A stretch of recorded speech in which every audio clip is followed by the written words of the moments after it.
My daughter is joining the company, so I need you to resign. Today is your last day." Those were the unexpected words I heard from the president on the morning of the 15th. I was completely taken aback, unable to find the words to respond. The 15th was the day we usually paid our suppliers, and while some payments were done through bank transfers for our long-term suppliers, I'd also made direct payments and personally visited some of them as a courtesy. "You look like you can leave right away.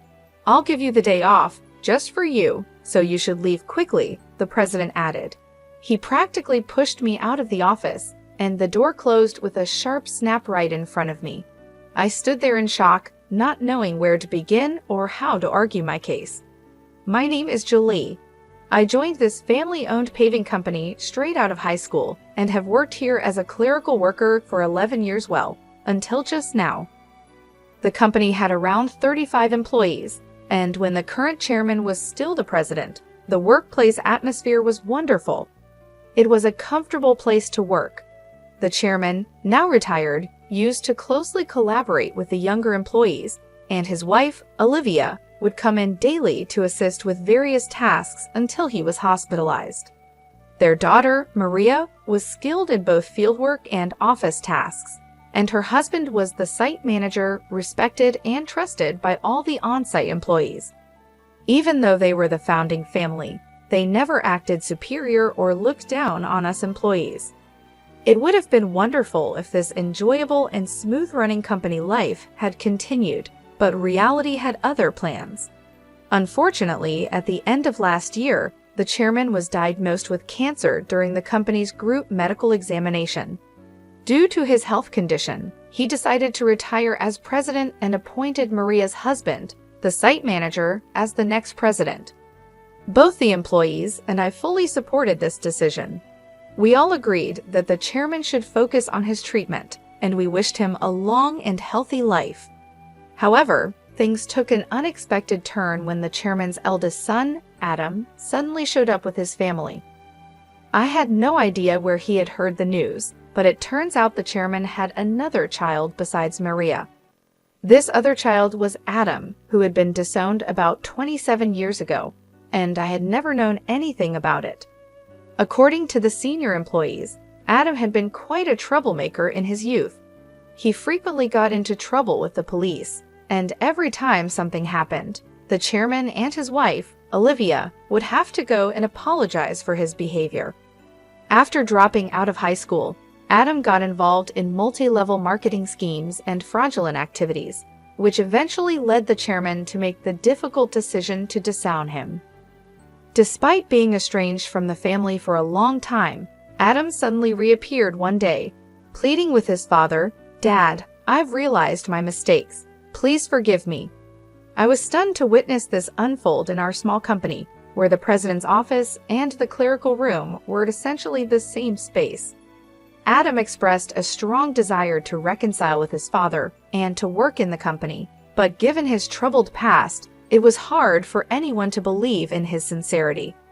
The chairman, deeply moved by Adam's plea, apologized to everyone in the company and asked, "I know about Adam's past, but I ask you to give him another chance." Maria and the senior employees, who were well aware of Adam's history of trouble, couldn't fully embrace the idea, but they also couldn't turn down the chairman's heartfelt request. So Adam and his family moved into the annex of the chairman's house.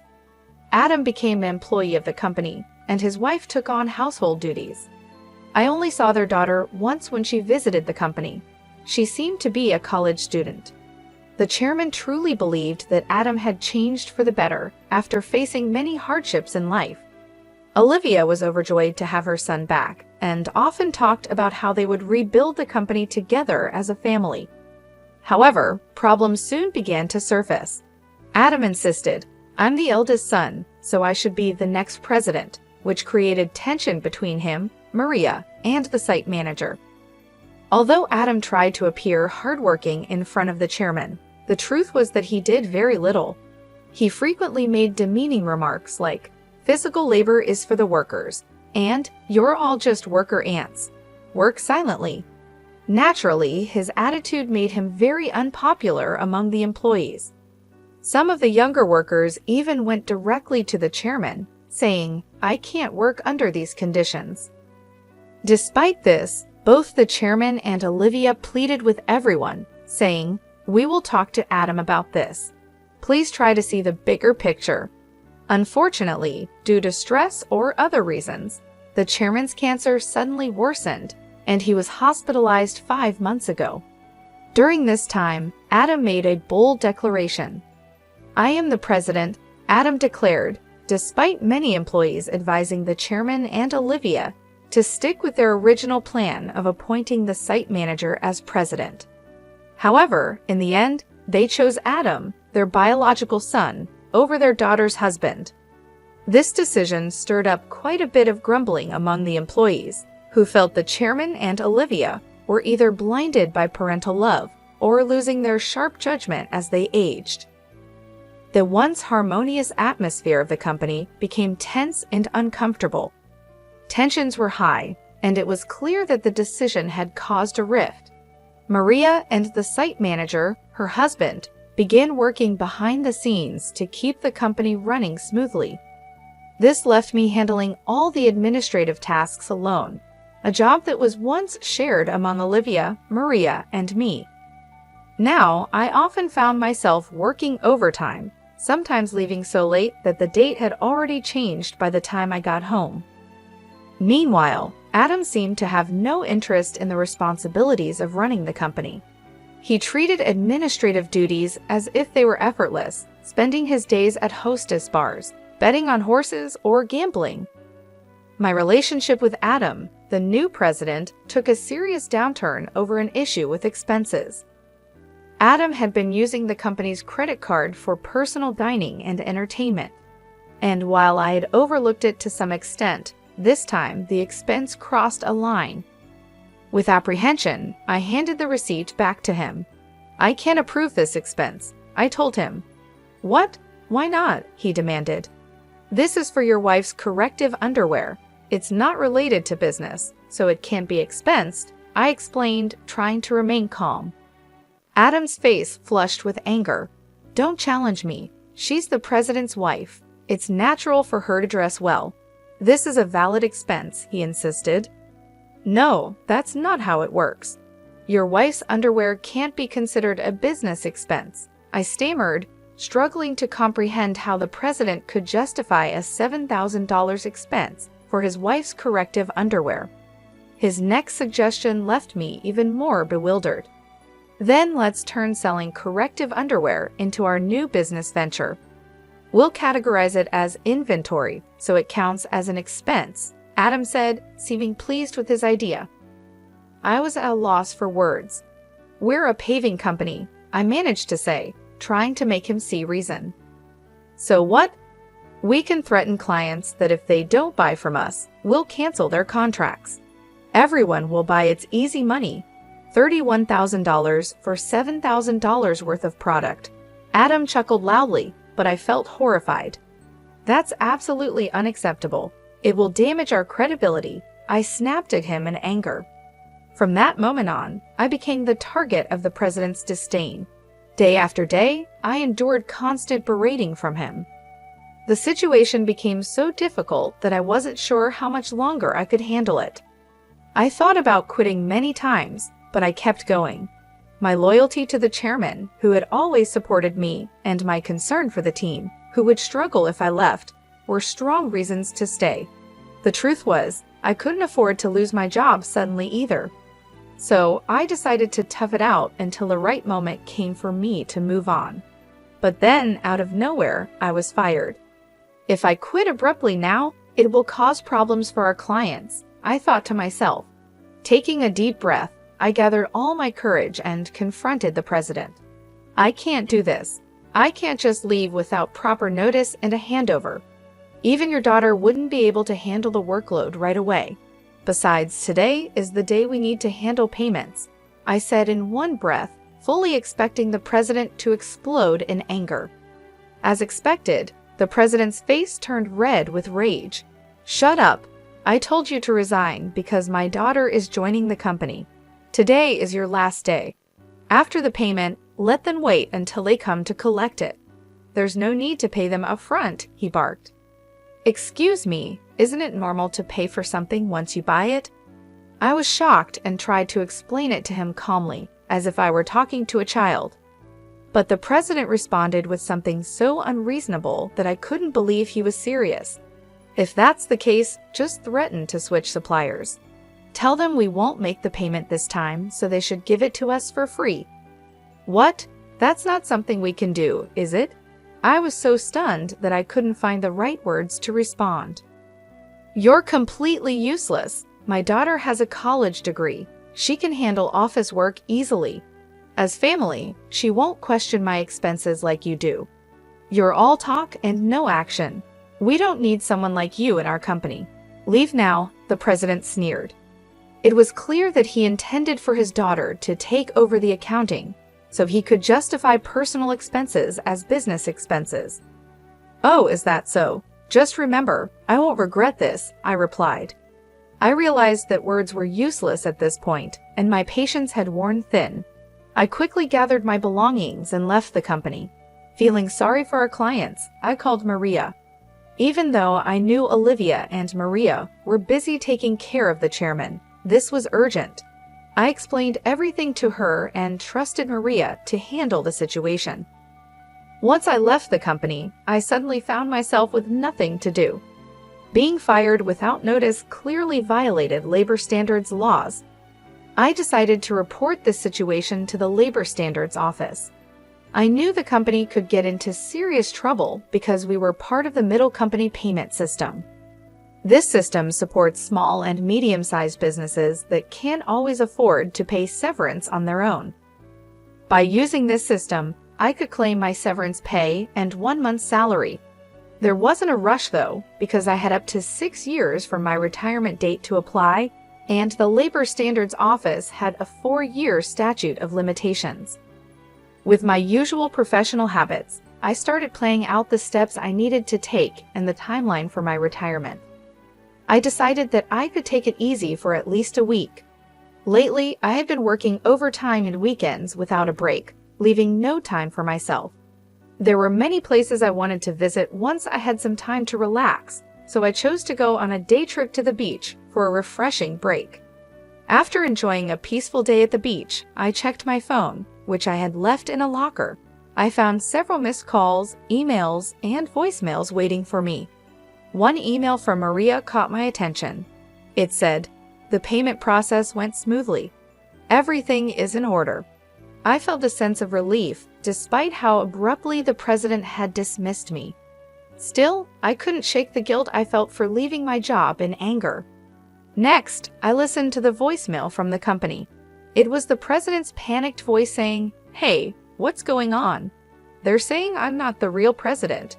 Did you know about this? Explain yourself." I couldn't help but chuckle at his sudden realization. After that, I continued to check my emails and voicemails, and among them was a message from the chairman, asking me to come to the hospital. That evening, I promptly headed to the hospital. When I arrived, I found Olivia and the president already there in the room with the chairman. As soon as the chairman saw me, he greeted me from his bed, saying, "Julie, I'm truly sorry for my foolish son." Before I could respond, Adam, the president, arrogantly shouted, "Hey, what's going on? I'm not the official president. Explain yourself." The chairman quickly silenced him with a stern command, "Quiet down." It turned out that right after I had called Maria, she immediately informed the chairman and Olivia about everything that had happened. Upon receiving the news, the chairman had contacted Adam, who had been acting as president, and asked him directly, "Do you really not know anything? So what's the truth?" I calmly explained to Adam, the president, who was still shouting in confusion, "Adam, you didn't have any legal authority. Your role as president was just a title." It might seem confusing, but in business terms, being the president is a position within the company that doesn't hold legal standing like a representative director does. The representative director is the person who is legally responsible for the company's actions externally. It's a more formal role that requires specific legal procedures to change. I continued, While the title of president can be changed informally within the company, changing the representative director involves complex legal processes. That's why your position didn't carry the legal weight you thought it did. 5 months ago, when Adam was appointed as president, there was strong opposition from Maria, the site manager, and some veteran employees. That's when I proposed a strategy. Adam would be a figurehead president, while the chairman remained the legally responsible representative director. As someone familiar with company procedures and laws, I knew how complicated these things could get. Under my plan, if Adam showed genuine dedication and won over the employees, we would then start the legal process to formalize his presidency. However, if Adam failed to prove himself fit for the role, our backup plan was to either remove him or even consider closing the company, while Maria and the site manager prepared to start a new venture. Maria doubted Adam's ability to change, but the chairman and Olivia continued to believe in him until he unfairly dismissed me. That seemed to wake them up to his shortcomings. If you want to be a leader, you need to learn to take care of your employees. I've told you this many times, the chairman emphasized. Adam retorted, "It's not a big deal, right? Can't we just handle the procedures now?" "No, it's not possible," the chairman explained. "Our company offers stocks to employees who want them, and many of them own shares. Julie owns 20%, making her a major shareholder. We can't ignore her views, and other shareholders won't support you either." As the reality of the situation started to sink in, Adam's face paled. "What? I don't have any shares." "None?" he stammered. "I plan to pass on my shares to you once you proved yourself as president. But I'm deeply disappointed in you. Were you only interested in my wealth, thinking I didn't have much time left?" the chairman said, slumping in despair. Olivia remained silent, visibly upset. Defiantly, Adam responded, "Well, I'm the eldest son. What's wrong with taking what's rightfully mine? The company belongs to me." "I can't forgive you anymore," I said firmly. The chairman bears full responsibility as the representative director of this company. Moreover, as a shareholder, I have the right to call for a shareholders meeting and propose your removal. I made my stance clear. The president's face drained of color as he realized the seriousness of the situation. "You mean I could be fired?" he stammered. "Adam, you were just a clerk," I replied. "Julie is right. At this point, no one will support you," Olivia interjected, her voice full of concern.